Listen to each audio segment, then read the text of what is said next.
Welcome to Our Interesting Times with host Timothy Kelly, who interviews today's top alternative and revisionist thinkers. May you live in interesting times.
My guest this evening is Julia Tourianski. She is a researcher, a filmmaker, and I guess you could say polemicist. Julia, how are you doing this evening? I'm awesome. How are you? Very good, very good. Thank you for coming on the show. Yeah, it should be fun. Looking forward to it. Now, your website is bravetheworld.com. Yeah, you can find everything I've done on there. Mm-hmm. So that's the hub for any way you want to reach me or anything you want to research about me. It's all there. And you are listener and viewer supported, correct? Yes. So I have a Patreon page, which has some awesome rewards. I also take direct donations. And however else you want to help out, email me. And yeah, I love the community that I'm in, and I love my listeners and viewers. And I've made some amazing friendships and relationships along the way. Great. Now, recently, of course, I've watched a number of your videos throughout for the past couple of years. I've watched your stuff. And you lace it with a lot of trenched criticism and analysis, and also a good bit of humor, which helps. So I appreciate that. Thank you. Your recent video, I think your most recent one, is the 50 real differences between men and women. And you did an excellent interview. I think you just told me off call that you just recorded the follow-up with Brett Venat over at the School Sucks podcast. And I direct people to go to that website and listen to that interview. I know you've one posted already to really get into the details of the points you made in the video. But I wanted to discuss that video and the wider issue of gender politics, feminism, this sort of the cult of equality that we seem to be living under for the past few decades. And, some the intrusions that it had in our own lives, the free market, and the problems that it creates, both in our own personal lives, our professional lives, and the overall society. So first of all, what compelled you or motivated you to produce this video, 50 Real Differences Between Men and Women? I think we live in a world where the politically correct assertion is that men and women are the same. Now, usually when I'm around normal people, everyday people, that's really not the consensus. Anyone who's lived a day of their lives can see some very self-apparent things in reality or in their personal lives that indicate otherwise, that we are not the same. But there is somehow this very big prevalence of scholarly work or political and social thought that guides us against our natural assumptions, which is men and women are different enough for it to make an impact on our lives. So I wanted to do a video that just goes over some of the things that I wouldn't call them basic differences, because I think I picked some of the more interesting ones. I didn't want to be like, oh, women have a vagina and men have a penis. Like, it's not surface like that. I wanted to illustrate differences that actually have an impact on our lives that we don't acknowledge as being biological. So the way that men and women approach conflict, or the way that we resolve conflict, the way that our empathy works, the way that we literally see and hear, there are some very structural biological differences in the brain and our bodies that give us a different representation of the world. So based on that, if you watch that video, there's so many differences, and I've actually cut it from 100 differences, that even if you don't agree with all of them, or maybe some of them, like the study isn't perfect, fine. But there's so many that it's overwhelmingly apparent that there is an innate difference, and that it creates conflict if it's not acknowledged. And this is where it becomes important. Instead of denying our differences in the name of equality and creating a completely misaligned idea of the world to the actuality of the world, we should acknowledge that we are different, and you don't need to argue whether one side is better than the other. It's just different. And then we can move forward to see how to better accommodate and how to better communicate between the sexes. Yes, and of course these differences will manifest themselves or express themselves in many different areas of life. One is the workplace, one is at home, of course, our domestic life. And they were reflected in custom and convention, but obviously those things are open to modification over time. But nevertheless, these differences are so so basic and so natural that it's foolish and also destructive to try to use the force of law or ideology to take humanity and cut him so he fits this Procrustean idea, this ideology of equality. Now, right? Yeah. Now you have these different. Chris, the men and women are different. Yes, it's a sign of the times that we need to articulate these things and develop an argument when it's so obvious. Which is, I guess, feel almost silly making. The cover of Time magazine. I think this is back in the '90s. Studies show that boys and girls are different. You needed a study to produce this? You needed federal money, right. Millions Exactly. of dollars.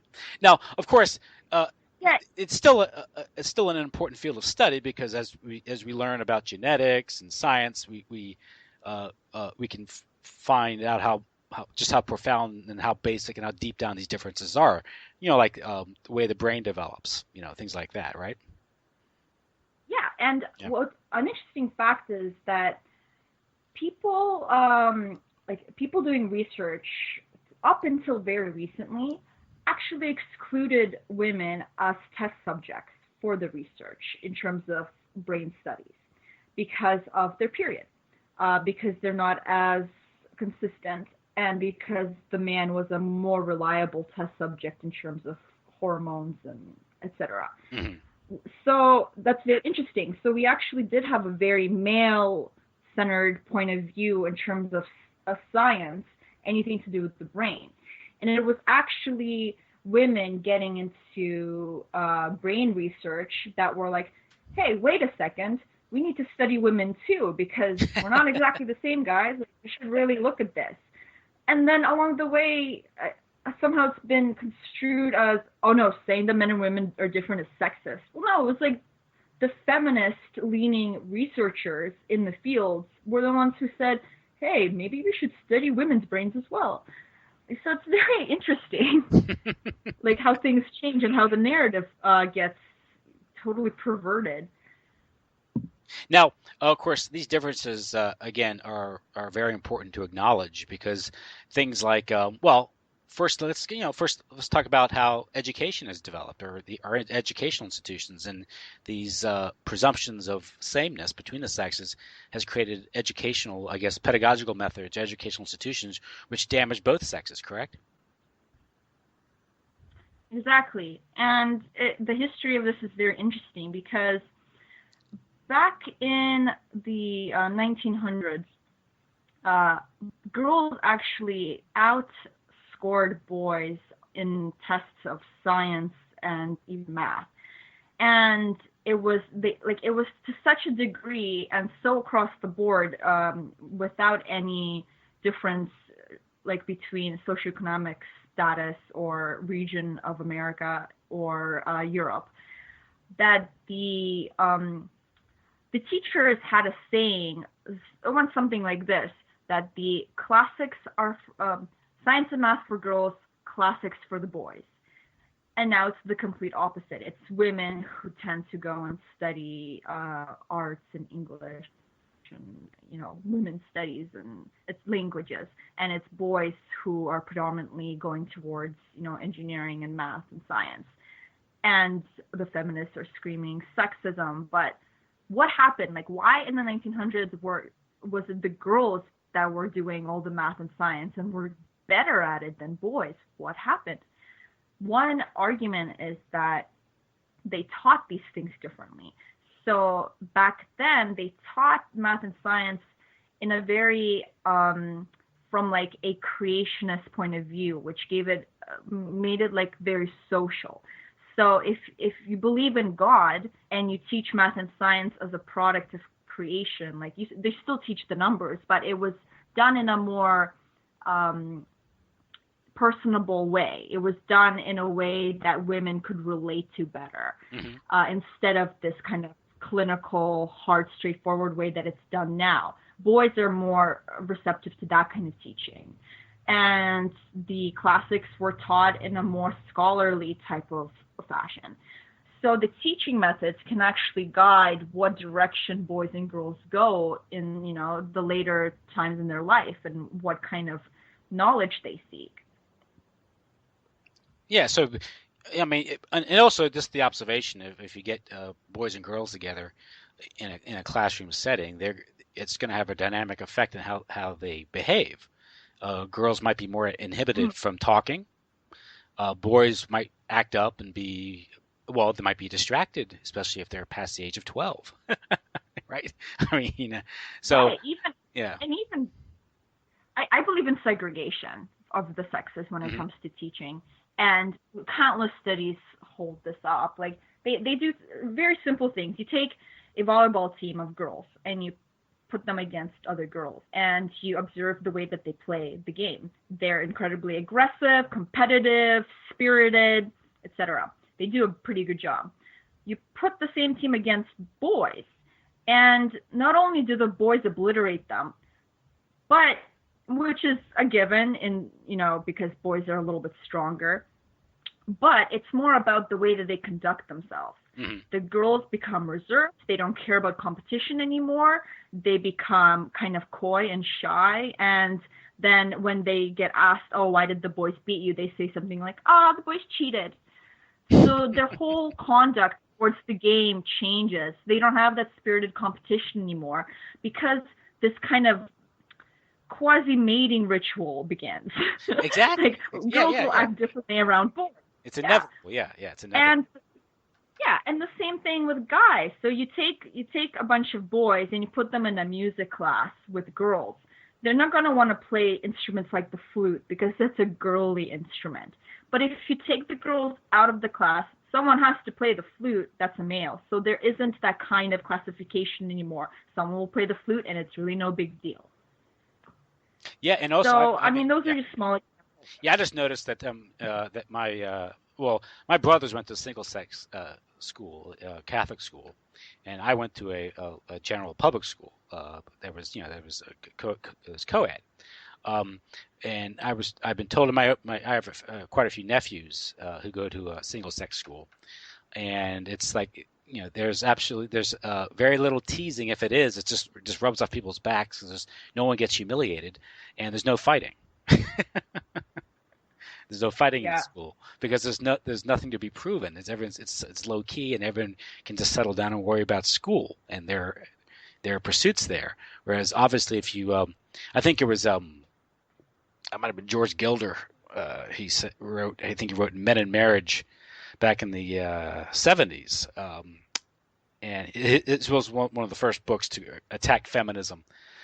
But he said that when you're sitting in a classroom and there is a teenage boy next to a teenage girl, the only thing he's more interested in that girl next to him is if he were on fire.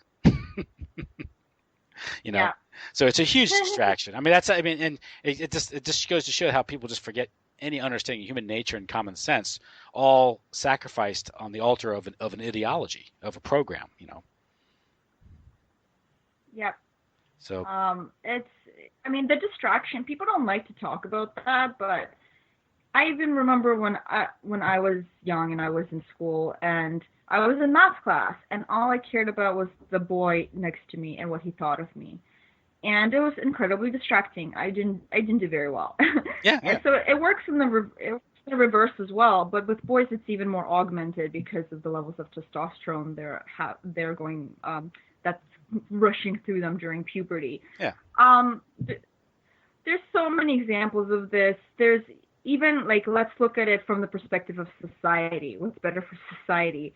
Well, the rate of teenage pregnancy goes way down when the sexes are segregated in school. And it's not for the reason that people may assume, because they're not around each other.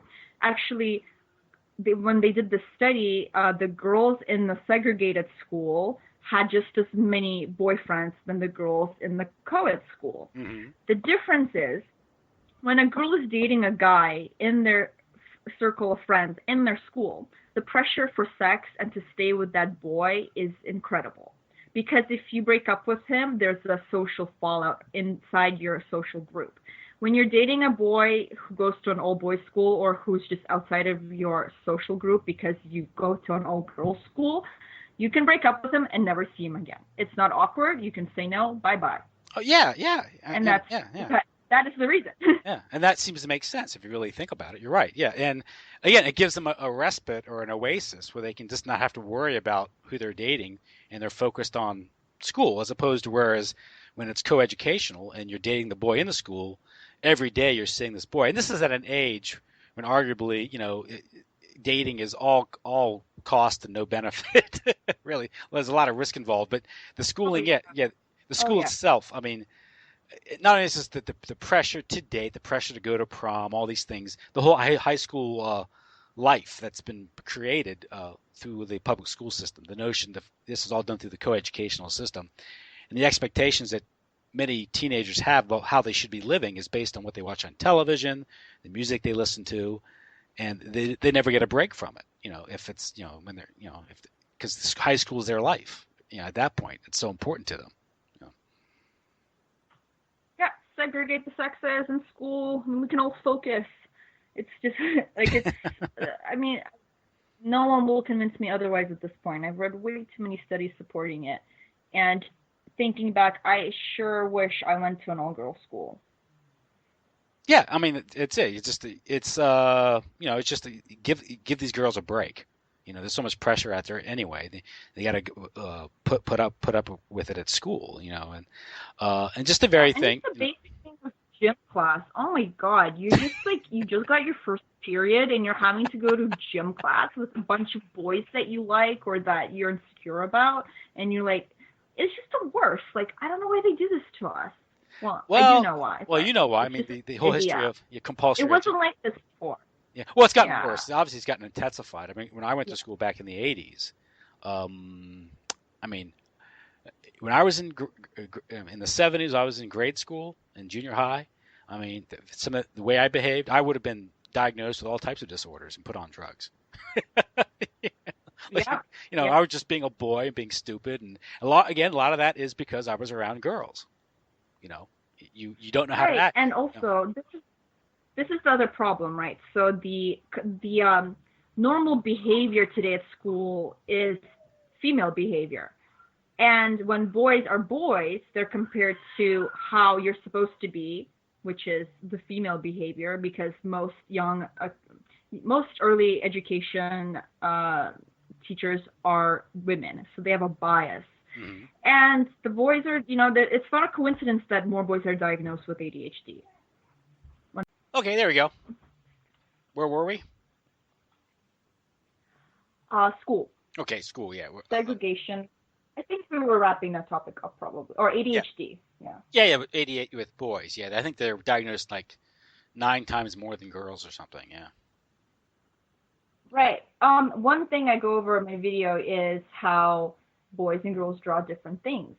And it's getting to the point of when a boy draws a violent action scene or something that is misconstrued as violent by the female teacher, there's like a news story about it and the boy suspended and reprimanded. I don't know when having an imagination while being male became a crime, but it is happening in America. And biologically, boys track movement better. They have their iris is literally made to track movement. So they prefer drawing action. They prefer drawing, as opposed to girls who prefer lots of color and drawing nouns. Boys like drawing verbs because of the way that their eye is structured. Mm-hmm. Yeah, yeah. I mean, I just remember I could always draw well, and to me, I was always drawing ships sinking and soldiers and stuff like that. And again, they're pathologizing male behavior, and attaching disorder to it. Exactly. Yeah. And then again, I think you made the point that many of the teachers are these women who have no understanding or appreciation of male behavior, and then you have this this stupid zero tolerance, which says that school officials, teachers don't have to have any sense of judgment or critical thinking. I mean, why would you want to have your kids spend 6-7 hours with people who are excused from any exercise any good judgment or critical thinking? It's ridiculous, the state of teachers in America is just insane, but that's a whole nother show. Yeah. But yeah, it's crazy because Foucault, he argues that the institution of public schools, prisons, and mental health facilities are all one model with one purpose, and that's to control and punish. And if you believe that, then it's interesting how far we've come, because they began with punishing and trying to control and curb vagabond behavior, drifters, anarchists, people who didn't believe in the status quo, etc. Now, like you said, they're literally making normal throughout history, universal, documented male behavior, biologically inherited male behavior to be a pathology, or it's just insane. I don't know what the next step is. Yeah, it is insane. I mean, I remember in the 8th grade, our yearbook, our English teacher had us pose with guns and do like a fake robbery in the hallway as a joke, and it was in the yearbook with a gun and everything. Oh my god! A toy gun, but it was again, no one thought anything about it other than it was right. And this stuff starts just like you can't throw a snowball. It's escalated so much. Like I was in school when that was enacted. Like someone somewhere threw a snowball with ice. Some kid lost an eye, and now no one can throw a snowball ever again. Mm-hmm. So now all the boys have to play hopscotch with the girls. And I think oh my goodness, Katie, what's wrong? Hey, buddy. Oh my goodness. And you made the point that one day with your father, and even I experienced this as a kid, was how kids used to go out and explore and play, and this is particularly important for boys, climbing trees, taking risks. Okay. Wait. I want to do this properly, so give me a minute. Okay. Come on. What's wrong? Back up. I mean, again, sorry, but back when you made the point with Brett that boys used to go out and play and explore and take a risk, and boys like to do this. Unfortunately, this does lead to accidents more frequently with boys. But this is the nature of things, and all this is being suppressed, all in the name of safety, right? Yeah. It's trying to curb natural male behavior, and then we get a generation of completely useless people. And if anyone my age has tried to date anyone younger has tried to date, my sister has this problem. There are very few actual men left right now. And it's not even their fault. It's the way that they were raised and indoctrinated to be fearful of their own natural urges as men. Mm-hmm. And it makes them passive and, sorry to be vulgar, but it pussifies them. Yes. And so many so many women have this problem today. Like, a guy can't even directly ask a woman out or court her. I have a friend who's actually younger than me. When he went to university, he had this tactic of, as soon as he meets a woman, like within 5 minutes of having a conversation with her and knowing that, she's cool, he will directly ask her out on a date. And without fail, 100% of the time, the woman would say yes. Mostly because they are so flabbergasted that a young male is directly asking them out on a real date instead of, can I have your Facebook maybe? And we could, hang out sometime perhaps. Like, this is a problem. Like, this is like, I mean, it's funny, but if you're a single woman, it sucks. Yeah, I mean, it's one of those things where I just remember when I was dating, way back when, the approach again, asking someone out, and if she didn't find you interesting or was seeing somebody else, okay, fine, and you learn not to fear rejection because you have to take some sort of risk, right? So, but as long as you do it in a respectful manner, you learn, that sort of thing. But it's just one of those things where, again, they have not. A lot of these boys are growing up in broken families, absentee fathers or fathers that were never there, and they don't have any proper male role models, and nor is it being promoted with television or entertainment, the popular culture. That coupled with the fact that pathologized male behavior. Kids grow up and learn how to do things by mimicry, straight up. Like, if you put a kid in a house with a chimpanzee, they will mimic the chimpanzee, and they have done that, and that's what happens. So if there's no one, if the boy has no one to mimic in terms of male behavior in the household, I think that has a lasting effect. Mm-hmm. Obviously, I'm not going to say every single household with only a mom produces these men, because there's other factors. You can have an uncle or her, like a grandfather, or there could be a different kind of patriarch acting upon the child. But if there is nothing like that to replace the father figure, I really think that the child will lack socialization in terms of becoming a man. And there is this kind of old knowledge where when a boy reaches a certain age, he needs to be, plucked from the mother and given to the father for training. Yeah. And we don't do that anymore. Most hunter-gatherer cultures, or more old-fashioned cultures around the world, they have a coming-of-age ceremony for both men and women. And it's a big ordeal, and it's right when you hit puberty or right before puberty. And being a man is something of a point in those societies. Mm-hmm. And today, we just are so lacking of that.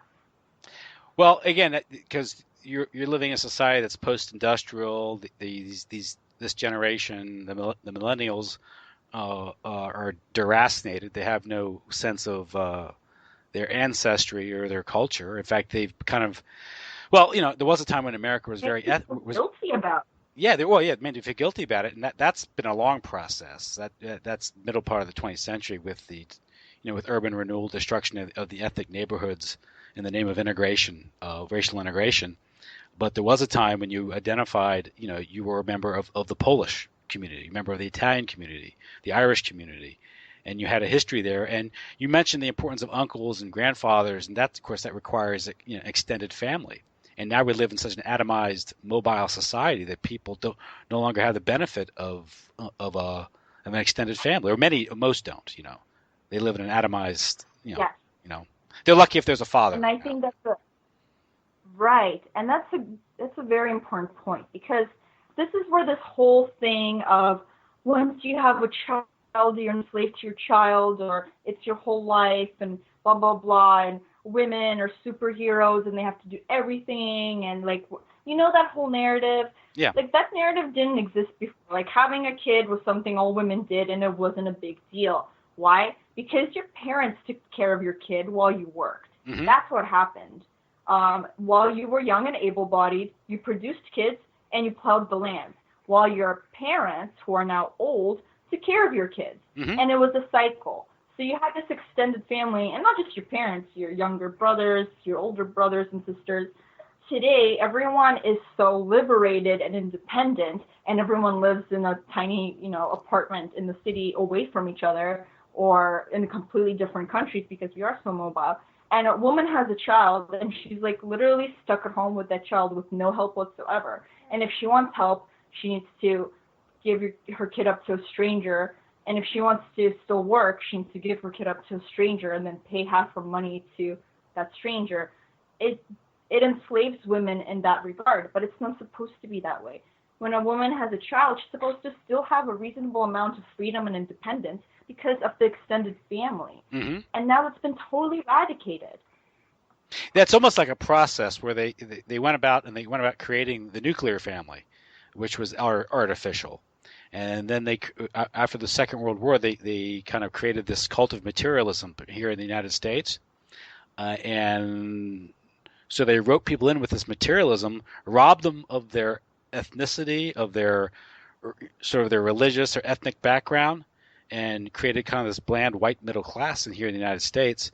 And then in that fertile ground, you could develop things like feminism, because people had the free time to worry about, living in their comfortable concentration camp, as it was referred to. But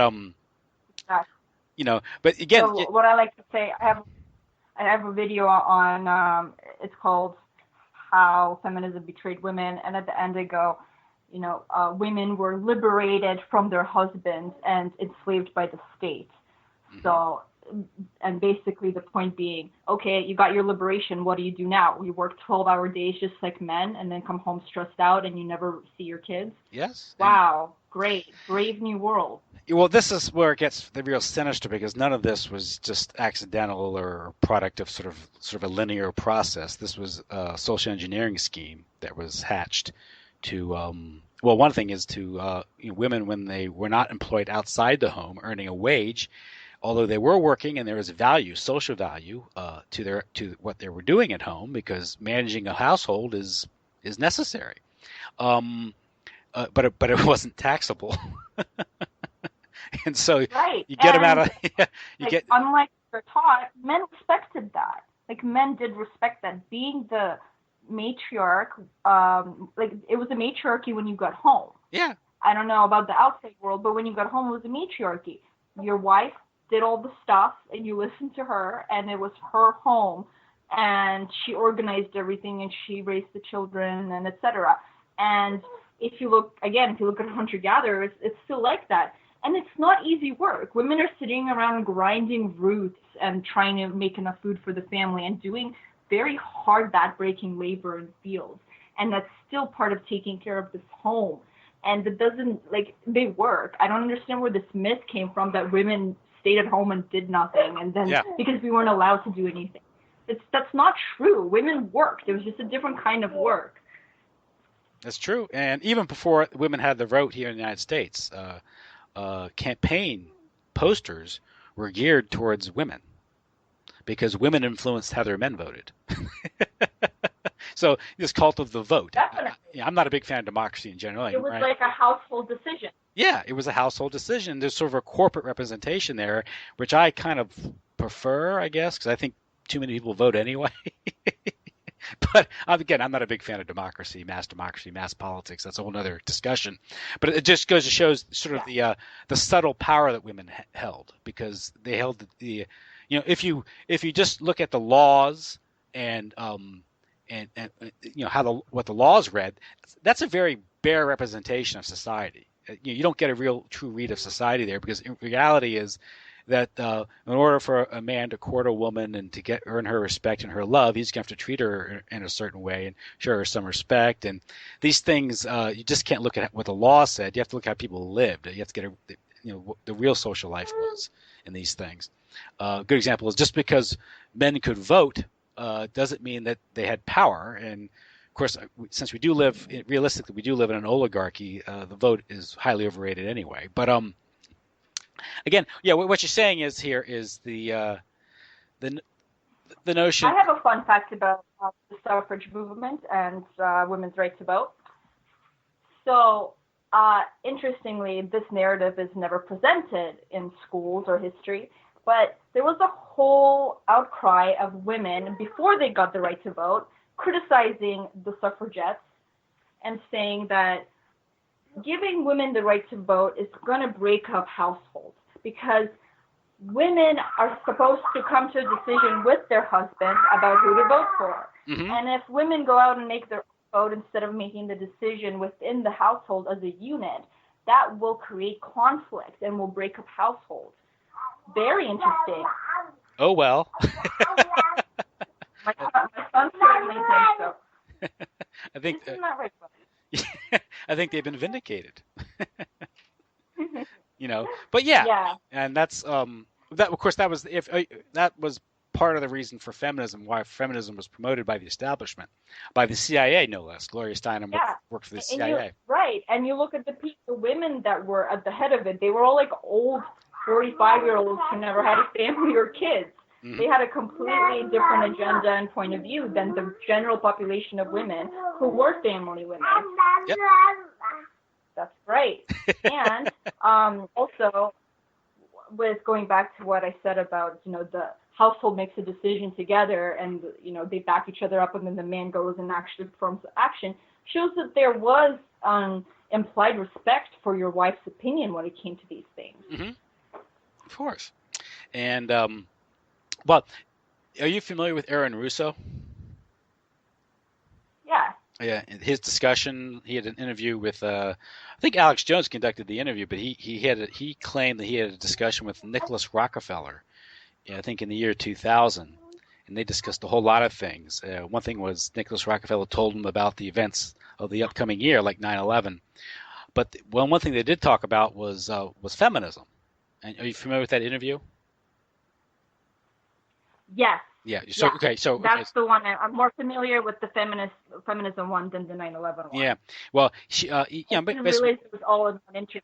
Yeah. So I don't. Yeah. So how he says. He asked him, "Hey, what was feminism all about?" And of course, he gave Aaron Russo offers the pedestrian explanations about women's liberation and equality, blah blah blah. And Nick Rockefeller goes, "You're an idiot.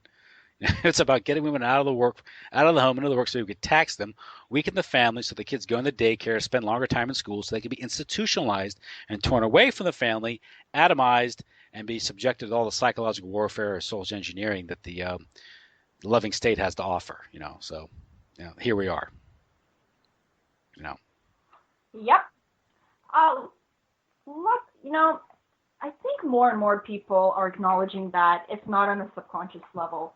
I mean, we're seeing all these alternative schools come around, and we're seeing kind of a resurgence of respecting the stay-at-home mom, or at least a conversation about it as a reaction to like the psychopeminists that are allowed online.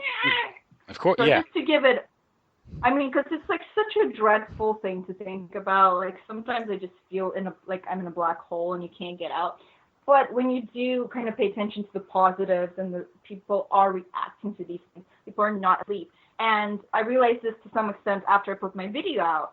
And to be honest, I was expecting more of a negative reaction, but it was the most positively accepted video or positively received video I've ever put out. And it just shows that, yeah, this kind of knowledge is innate. Like we know this, we appreciate this. And only incredibly people basked in self-denial and obsessed with reformatting reality are the ones who are going to argue against these very obvious points that does not have to be proven by science. Yeah. Like I said, you have to articulate an argument against the obvious, and that says a lot. Okay. Now, of course, we're talking about some of these different, these differences between men and women, how they, we ignore them at our peril, and there is a proper manifest, expression in custom and culture and convention of these differences, be it expectations in relationships, or something as basic as separate bathrooms, which is now under assault, other insanity. The other things, some of the rallying cries for feminism is like, well, say sexual, sex discrimination, the so-called pay gap, and the overall civil rights, anti-discrimination laws that have come up, which seek to more or less impose equality across the board when all around you see inequality and differences in behavior, differences in workforce participation, differences in just in priorities, right? I mean, men and women have different priorities. Just as even between ethnic groups, different ethnic groups are going to participate in the economy differently, and it's not always because you have an evil white boss, not willing to hire somebody. It's these differences are real, and they're going to be expressed. Right. Again, it's a denial of human nature and self-interest. Mm-hmm. No boss in their right mind is going to deny a woman or a black guy a job based on their sexism or racism if the person is qualified enough to make the person money. Of course, yeah. It's not going to happen. That's why people choose money every time. Yeah. That's why historically, yeah, they favor green. That's the color they favor. Now, historically, it's those industries. If you look at discrimination, those industries that were most far removed from the free market that could afford to indulge, their racial attitudes. Like a good example of was education. Public education was segregated. Municipal busing. These things were segregated, and quite often, it was the local laws that made private companies, discriminate. Like the white only counter down there in the South. The Jim Crow these were laws that had to be imposed on the free market. Oh yeah. The public sector is always more racist and sexist. The private sector actually helped create equality in the workforce. In the way of actually allowing women to participate, because after World War II, a lot of women wanted to go and work, mm-hmm. and the men came back, but the companies were like, oh, but these women are willing to work for less. So they gave the women jobs over the men because they could pay them less, mm-hmm. which allowed women to enter the workforce and work their way up and prove that women are capable too. That was the free market and human greed. And it actually, depending how you want to argue it, allowed women to, gain their liberation in terms of being citizens of the world and working alongside men.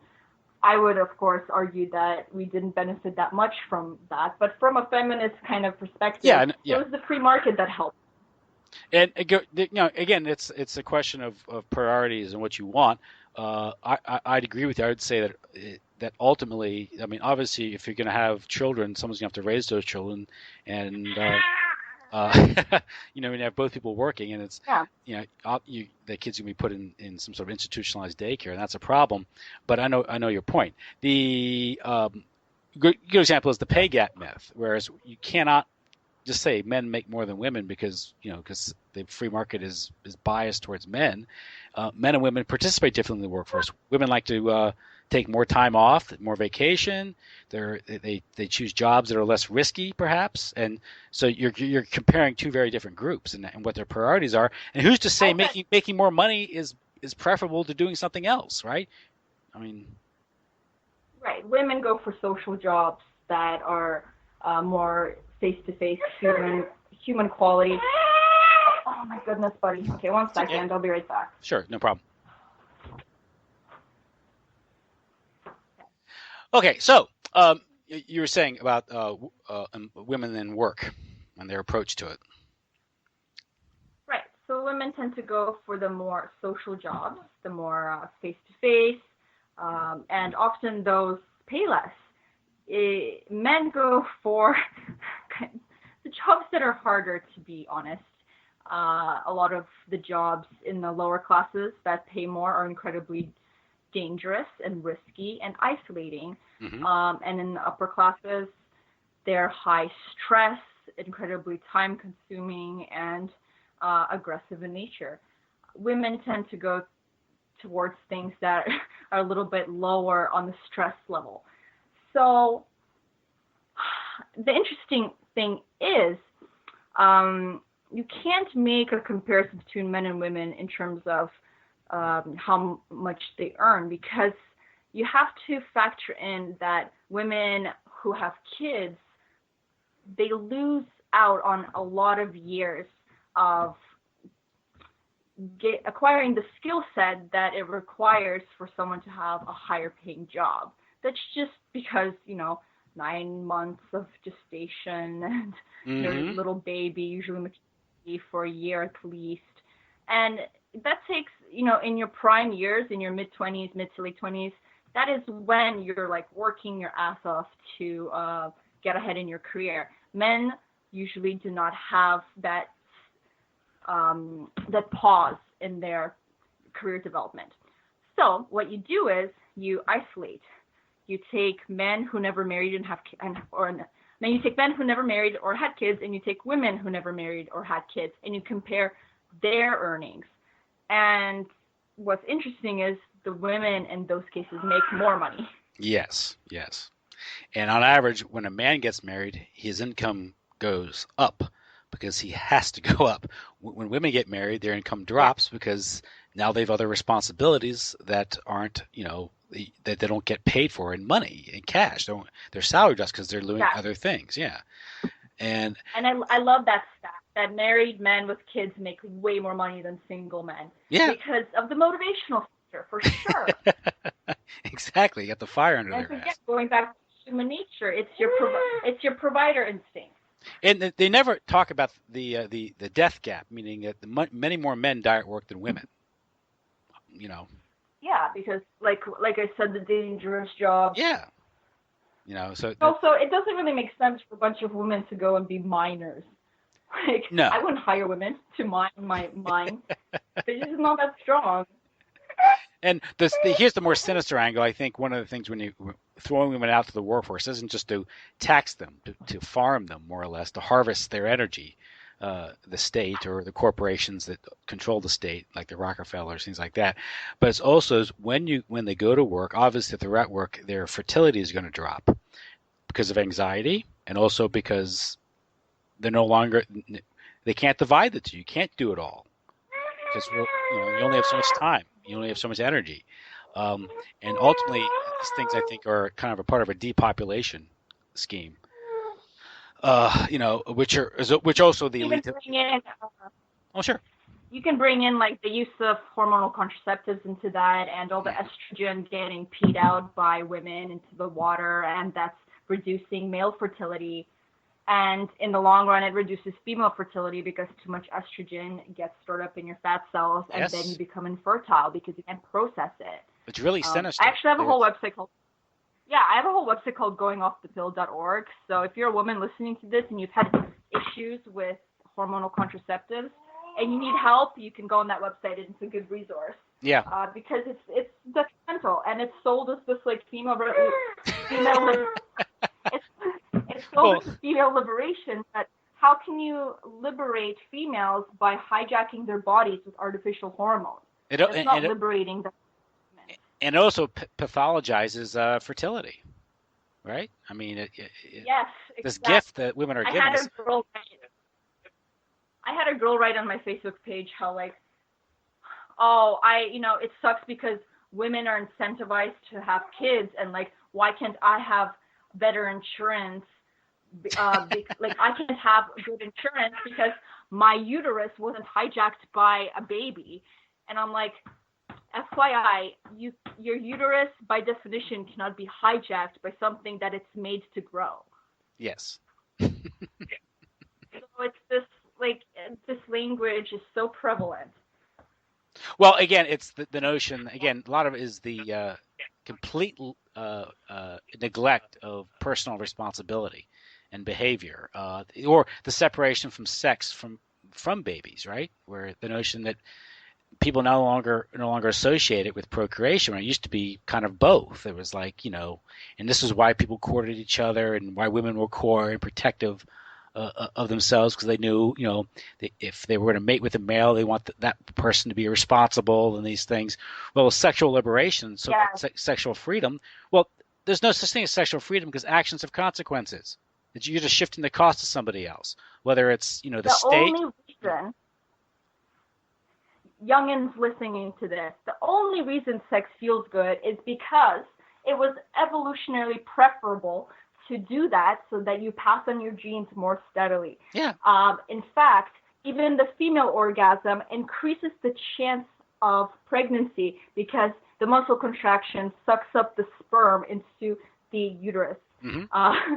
So the only reason we have sex is to have babies. Everything else is an evolutionary byproduct to increase the chance of that sex happening, to increase the chance of babies, to create genetic, genetic future for yourself. And you can't disassociate that. The pleasure is a byproduct of evolution, just to pass on genes. Sorry, end of story.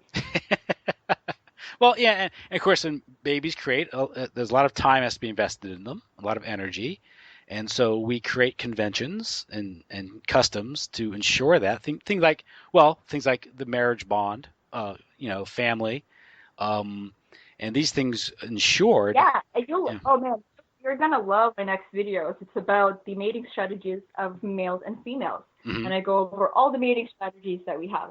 Totally fascinating. Yeah, and this goes to the sort of the assertiveness, aggressiveness of male, which is complemented by the coyness of females. And obviously, it's the female which it really has the trump card, and men are very sexually vulnerable. The sexual revolution turned that around because it more or less told women to more or less give up what they the trump card they had, at least their leverage in the deal is Right. Isn't it interesting that feminism never talks about how females are the more valuable sex? We are biologically more valuable than men. Yeah, well, because yeah. we are limited to the amount of babies we can have. We don't produce millions of eggs every day, and we can't have a baby every day. A man can. So you need the females. You need them. Well, a good example of that would be preserve them, take care of them. Yeah, but your home country of Russia, all the men that died in World War II, it would have been much more damaging to the overall population if women had died as often as men had. And they shot themselves in the foot because the Soviet Union was the first real egalitarian state because they let their women and encouraged them to fight in the war. We had female snipers. We had women fighting even on the lines alongside with men. We had female pilots. Women were dying in that war, which was a bad mistake, very bad mistake. Imagine if America conscripted the women and the men. Like, America had a huge labor problem during the war and post the war. Imagine if they sent their women to die as well. It would have taken generations to repopulate to any significant degree. Yes. Now, again, what we're talking about is, again, these things are just so basic and so common sense, yet we're forced to defend them and come up with these arguments. But when it comes down to, I think there was you might like this quote here about femininity and masculinity. It goes, unlike femininity, relaxed masculinity is at bottom empty, a limp nullity. While the female body is full of internal potentiality, the male is internally barren. Manhood at the most basic level can be validated and expressed only in action. That was George Gilder. Yeah, I mean, just strip it down. It's just basic facts. And this is the biggest lie, like you mentioned, like sexual liberation of women. Yes, I support it in terms of women should be able to feel okay about their bodies and orgasm and feel okay being sexual beings, but maybe within loving relationships instead of on the streets with their clothes off, screaming about equality. We have way more to lose when pregnancy occurs. So having rampant sex with everyone is a really bad idea. And we have generations of evolutionary sexual programming in her genes to kind of to send us signals that we should not be doing that. There are promiscuous mating strategies, but they were never as prevalent as they are today. And I'll talk about some of the factors that make them more prevalent in the videos I mentioned. So when is this video coming? Watch those if you're listening. Yeah, when is it coming out? I filmed them today, so in a few weeks. at the end of the month, let's say, to be safe. Mm-hmm. And of course, again, a lot of this was the sexual revolution in the 1960s. This was promoted by things like Playboy magazine. At the same time, I think we mentioned off call Alfred Kinsey and some of his studies. Their methodology was very dubious. And this promoted this idea of one thing is it promoted pedophilia, which yeah, I know Hustler had a recurring comic strip called Chester the Molester, yes, where it made fun of a man trying to have sex with a little girl, and it turns out that it was based on the real life antics of a father and a daughter. The father being the creator of the comic strip, and he actually was personifying like the character of the little girl as his actual daughter, who he was actually molesting, and then making it public, comic strip. It's totally insane. These were the kind of people that were employed here. Yep. And like, I can't even imagine a magazine having a comic strip that's making fun of molesting a child. Like, it's totally insane. Well, what they do is, and it's being done in more subtle ways as well. It's just with characters, pop stars. Example of. Yeah, I mean, we have Britney Spears. Britney Spears a few years ago with the, it's more like 15 years ago now, but her dancing around in a little mini skirt, a little plaid schoolgirl outfit, and "Hit Me Baby One More Time." The midriff. Yeah, these things. And you also have the tartification of girls' fashion, little girls' fashion. With where it's hard to find outfits are now become more sexualized for younger girls. I guess what they're trying to do is if they can subtly sexualize children with pop music, popular culture, television. I think the Disney Channel is a chief culprit in this stuff. They can now deny what was once called the latency period with children. And they say, well, children are sexual, so it's okay now, And so, these are this stuff is being rolled out gradually, but that's society moves slowly, and people adjust to these things. I mean, look what people, tolerate now are in popular culture and broadcasting and television and movies. Well, just 30, 40 years ago would never be tolerated, But they they just gradually accept it, So. People can get used to all kinds of abuse. It's crazy. We are such adaptive type beings. So, but so Julia, I've said I'll have you for about an hour. I think we're coming up on that, aren't we? Yeah, we're over past an hour, and your little one is getting antsy. So, anything else you want to say? Any other observation or anything?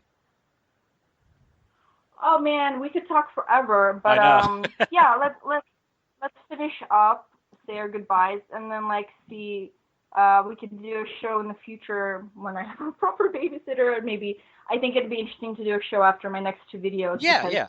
It really touches some of the points you've made, and we can go deeper into it. Yeah. Just this is kind of a survey intro stuff, and really enjoy your work and your observations. It's a unique look at these things because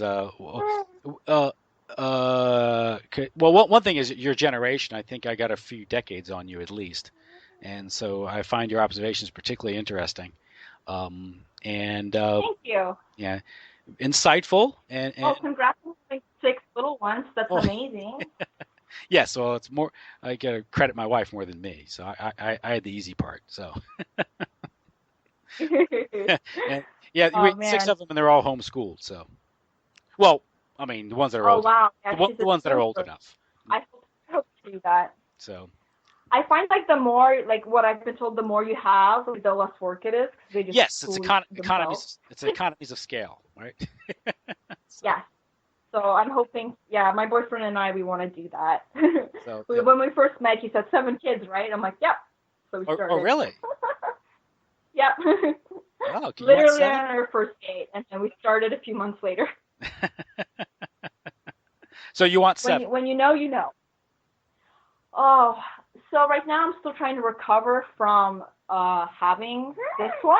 Mm-hmm. So once I forget a little bit, then I'll get back to saying yes. Did you have him at the hospital? Yeah, I did because I had to have a C-section. I have Oh, a okay. really weird pathology. Yeah, I have 2 uterus, and he was breech. Mm-hmm. And I'm glad I had a C-section because his cord was wrapped around his neck and stuff. So Oh, okay. Well, okay. yeah, in Glad it turned that out. case, it was the right call. Yeah, and I denied, like, I had to, like, put up a fight with all the injections and stuff, and they came and tried to brainwash me about it, and they said, like, all this stupid stuff. Like, I denied the right to stay, and they're giving me this lecture. I'm like, yeah, but I know that in Denmark they do oral treatments for vitamin K, so I prefer to do that. They're like, no, that doesn't work. I'm like, what? Yeah, it does. They've had 0 deaths. Like, no, it doesn't work, but we'll administer it anyways, just in case. I'm like, so it doesn't work, but you'll still do it just in case. You just contradicted yourself. If it doesn't work, then it doesn't work. Don't give it to me, right? Like, what are you talking about?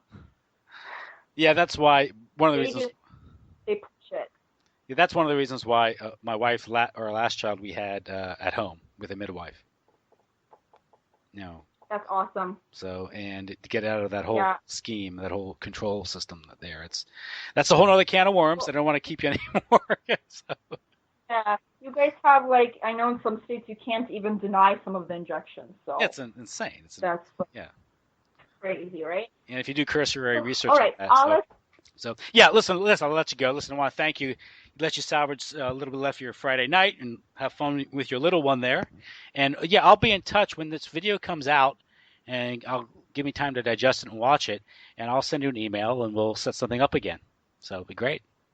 Sure. Feel free to edit it and make it shorter. I won't be offended or anything like that. Make your calls, and yeah, let's do another show in the future. This was really nice. Thank you, and good night. Enjoy the weekend.